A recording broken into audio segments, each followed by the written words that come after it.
Hi, Cindy Miller here. Today I thought we'd talk pots. HopeSaC cooker and pots. Which pot do you put in it? Well, since you're here, I'm assuming you know what a HopeSaC looks like sitting up straight, but today you get to see what it looks like from the inside, looking down into it. You can see that there is a hole in the middle because that's the tube section. That nice stretchy tube section that lets you have any size pot can go down inside of there. Anything from about a 3 liter to an 8 liter. So what I've got is I have a variety of pots right here. This one is a 4-quart Dutch oven pot, and that will go right down in there and work nicely. This looks like it's about a 6-quart, and that one is a 7 liter. This one's a little bit narrower than this one. And if you notice the handles, that's what I want to show you with these.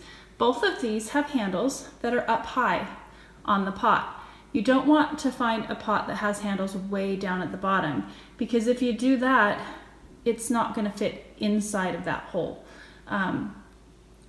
These handles need to sit right up on the top of this round piece, and then the main part of the pot will go down in, and that's how it's going to fit. The lids, the handles on the lids are no problem because you have this and it'll fit right over the top of there, and they will work great.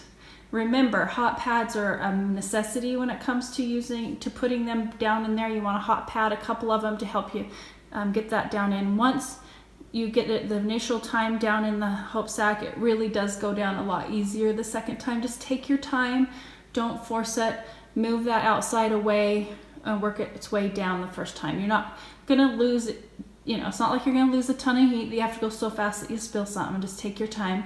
This one back here, if you notice, it's got a handle on it that's a bucket handle. I love bucket handles. They're a little bit harder to find, but they do make it nice for lifting that pot out of there and back in. But these are the type that'll work in your HopeSaC thermal cooker. Until next time, bye.